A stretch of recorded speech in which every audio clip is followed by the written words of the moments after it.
Greetings, UUFW friends.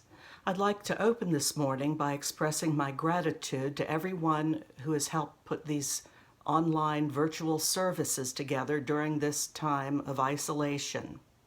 My name is Kay Yost, and I am a member of the Worship Arts team at the UUFW. Welcome to this day, this virtual gathering, and this opportunity to share in worship together over the distances and health-preserving practices that physically separate us for a time. This is a time of joy and comfort as well as challenges. This Unitarian Universalist congregation is a people rather than a place. Even though we love our fellowship hall and the Chalice House, where we will once again be able to be together when we have progressed into safer times. What is more important than our shared spaces is our shared intention to learn more about being human in difficult times as well as good. We haven't figured out life's questions or think we've got it right. We join together to learn more about being in relationship together, how to listen, how to forgive, how to be vulnerable, and how to create trust and compassion in one another. This fellowship is a welcoming congregation to people of all sexual orientations and all gender identities and expressions. We welcome any and all of you to our community of mutual caring. Let us move into worship, open to connection in all its forms, even through this virtual format. Welcome to this online-only service as we do our part to keep each other safe. May the flame we kindle, symbol of transformation since time began, fire our curiosity, strengthen our wills, and sustain our courage as we seek what is good within and around us.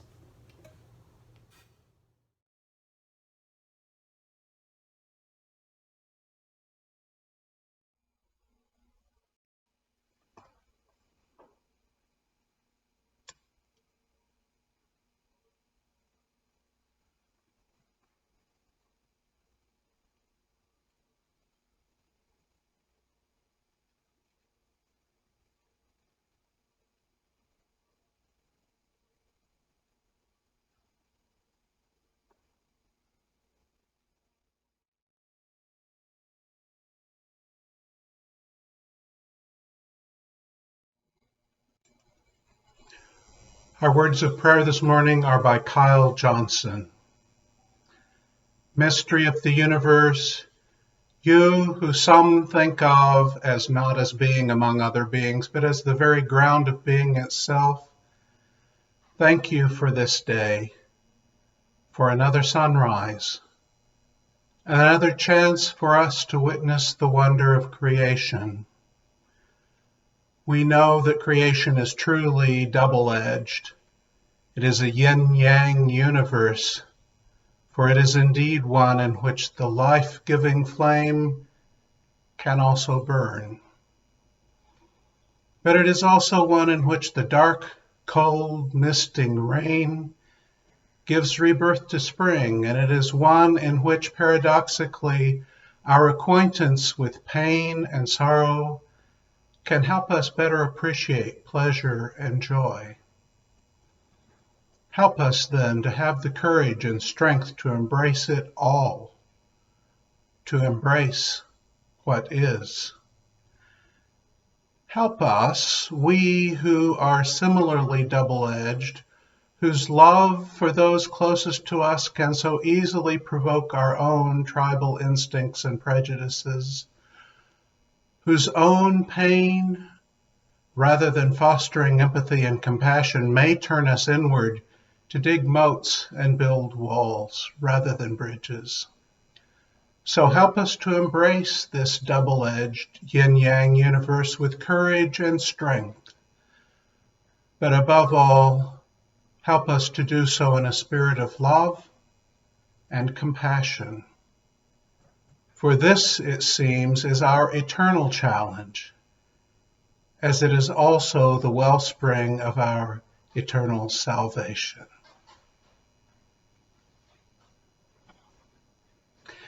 Each week when we are physically together in our sanctuary, we share our joys and our sorrows with each other. We wait our turn, and then as the microphone comes to us, name that which gives us personal joy or personal sorrow.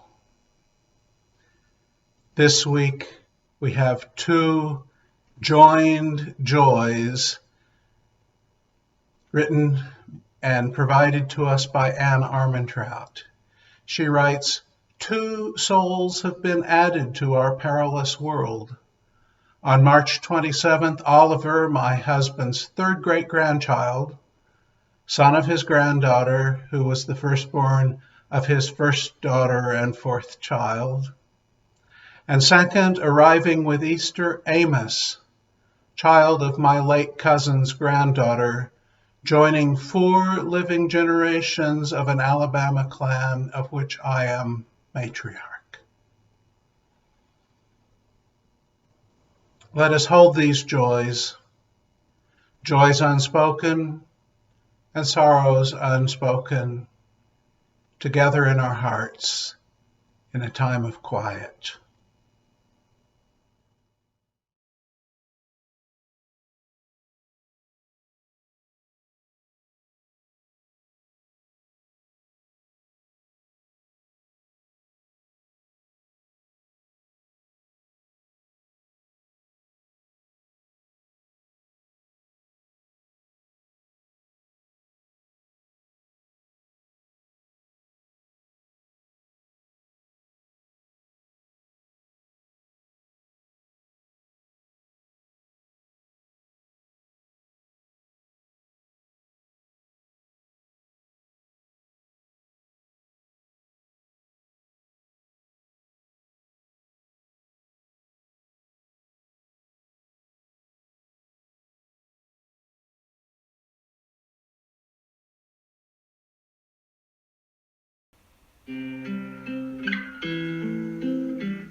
Breathe in, breathe out. Breathe in, breathe out. When I breathe in, I breathe in peace. When I breathe out,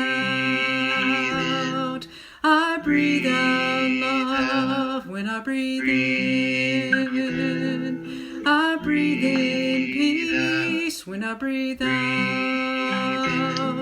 I breathe out love. When I breathe in,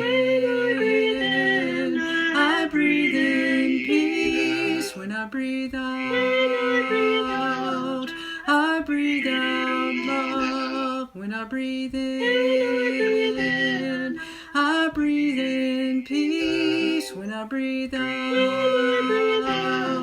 I breathe out love. When I breathe in, I breathe in peace. When I breathe out, I breathe out love. When I breathe in, I breathe in peace. When I breathe out, I breathe out love. Breathe in, breathe out. Breathe in, breathe out.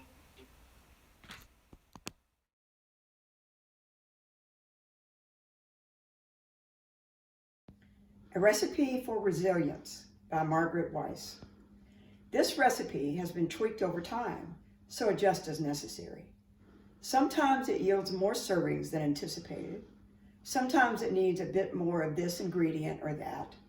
It comes from generations who have gone before me, and I've added my own flavor along the way.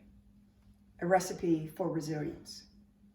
1 part courage, 2 parts tears of failure and doubt, one part deep listening, one part each of both silence and laughter, a dash of trust, a pinch of wonder, a heaping scoop of naps and snacks. In a separate bowl, mix together family, friends, and those who challenge you to be your best self, those with whom you disagree. Add slowly to the larger pot. Add a bay leaf for, well, whatever it is bay leaves do, and let simmer for as long as you need, which is often longer than you realize or anticipate. Keep the heat at an even temperature, hot enough to cook throughout, but not so hot it burns the bottom. Can be served at room temperature, warm, or even cold if necessary. Serve alongside your favorite soft blanket, dog, cat, or other soft item. Make often. Share with others. Hold on to the leftovers. You'll need them after a long day that challenges your soul.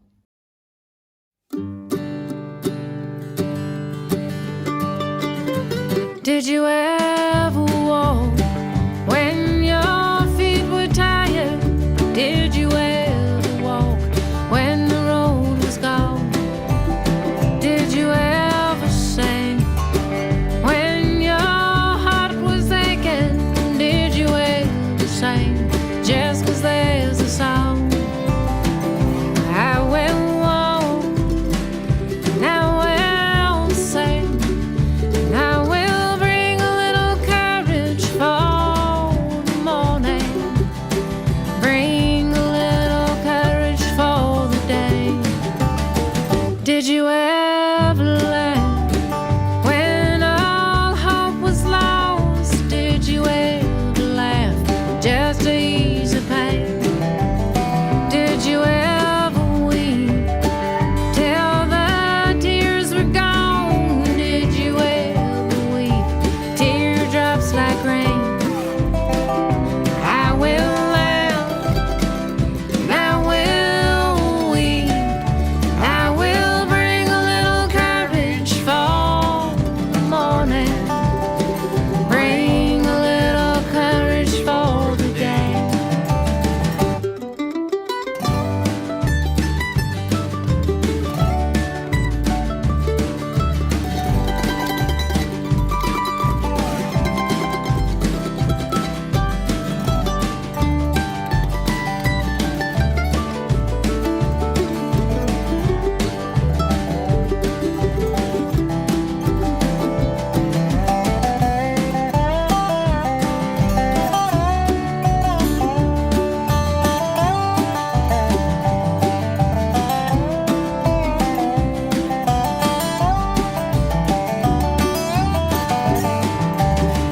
Did you ever stand when the rest was silent? Did you ever stand a million strong?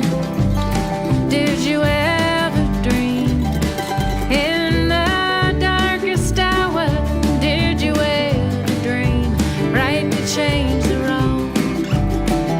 I will stand, and I will dream, and I will bring a little courage for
Just a few weeks before the coronavirus came into clear view, before we ever considered the possibility of an economic shutdown for the purpose of saving lives, even before the current tussle between our president on one side and our scientists and governors and other leaders doing their best for us, even when we do not fully agree what is needed on the other side, before any of that, a colleague of mine shared with those of us in an online ministers group the song by Anya Hinkle that you just heard, Courage for the Morning. Everyone in the group loved the song that was new then to us. Did you ever walk when your feet were tired? Did you ever walk when the road was gone? Did you ever sing when your heart was aching? Did you ever sing just 'cause there's a song? Who can't identify with being tired but keeping going, with facing life, ordinary life, with courage? It is part of the human condition that we come to times when we have no choice but to keep going on through that time of exhaustion. It is how many professionals further their career. It is how many employees and independent contractors and self-employed people further down that artificial scale of power or position, how they earn their daily bread. It is how the unemployed and the homeless make their way through every day. And if you've had primary responsibility for an infant, for a child, you know the experience of that exhaustion that you just keep going through. None of us that day in that ministers group knew what was coming, the exhaustion or the boredom and worry and fear that was just around the corner. The struggles to learn new technologies on the fly to keep us up and keep moving. None of us knew that a new disease would sweep in and become the leading cause of death in our highly advanced and wealthy country. We knew how we needed courage to face many things that are part of the human condition. We knew about courage in facing our personal health crises or those of our loved ones, the emotional and relationship crises of our lives, or the economic stresses of just earning our livelihood. But we didn't know about the courage we would need to face this particular crisis. Still, we knew about courage in the face of uncertainty. It is part of what ministers deal in. It is part of what everyone deals with. And then we found ourselves in first advised and then ordered sheltering in place, social distancing, and stay-at-home patterns. Many of us did not have the immediacy of struggling for our own or a loved one's survival at that time when it first came to us, but we still face the reality that we are all in this new thing together. In the much-loved poem Wild Geese, Mary Oliver wrote, "Tell me about despair, yours, and I will tell you mine. Meanwhile, the world goes on." She distinguishes between the despair of one person and another, the pain of one person and another, without making comparative measurement. Likewise, tell me your challenge, how you face it. It won't be exactly the same as mine. Yours is yours and mine is mine. And meanwhile, the world goes on. And while the uniqueness of every human situation remains no less true, there is a different sense in which this is one we share. if from a distance. We still have our unique issues and problems, as well as our personal successes and celebrations.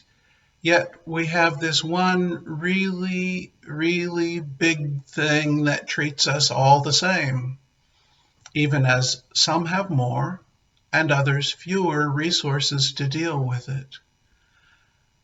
Our circumstances are unusual in our personal experience, though common enough in the history of humanity. But courage is the same and grows in ordinary lives and ordinary challenges, preparing us always for extraordinary times. I have used the example before of the characters in Tennessee Williams' play and the movie made from it, The Night of the Iguana, which some of you most certainly have seen. The main character, the Reverend T. Lawrence Shannon, a disgraced Episcopal priest, faces the challenge of channeling his powerful urges toward illicit sex and excessive drink, challenging that impulse in positive ways. He lives in the shadow of a father who was also a priest and two grandfathers who were bishops. The weight of expectation is enormous. Yet out of that experience, because he is supported by a stranger and an old friend, he comes to learn courage. Maxine Falk, a recently widowed hotel keeper, presents herself with bluster and bravado, a free spirit unconstrained by conventional mores. Her pain is the pain of grief and the pain of need for a relationship which she does not have, in which she can commit and flourish. She pushes forward one foot in front of the other, even though her feet are tired, and eventually finds courage to replace the bravado. Nano, nearing 100 years old, faces the breakdown of his body and of his concentration. He perseveres through drowsiness and lack of focus to create his last poem, which is his first new poem in decades. He writes his poem because it is in him, waiting to be written. He seeks and finally finds the courage to face his own death. And Hannah Jelks, the most feet on the ground, sensible, strong, gracious, and merciful person in the entire cast of characters, she is described as Buddha-like, a paragon of non-attachment. We find that she is where she is today, after many years of struggling through her pain before finding her own courage and then sharing it with others.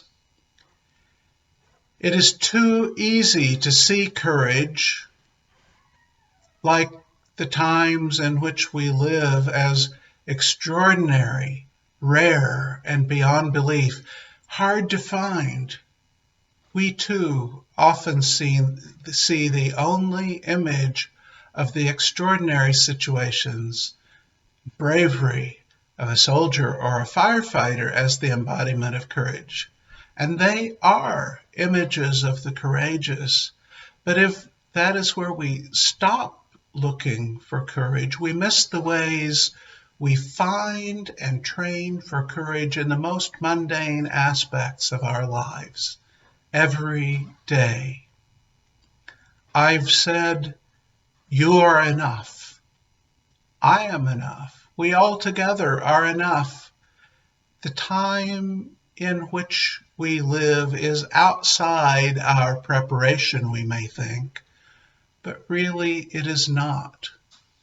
We have been training for this all our lives, and with each other's love and support, with each other's examples of love and courage before us, we will come through this. And so I leave you with this blessing that you first heard a version of at my installation service a little more than 4 years ago. May the soul of your soul bless you, that you may walk in safety through this earth. May the heart of your heart shine within you, that you may bring what is good into a world that needs it, even when you have to do so virtually rather than in person. May the life of your life be radiant with acts of loving kindness, sharing the resources you have in a time of need and uncertainty, sharing your spirit and caring with those who are down and hurting. And may we all have a little courage for the day. Amen, and blessed be.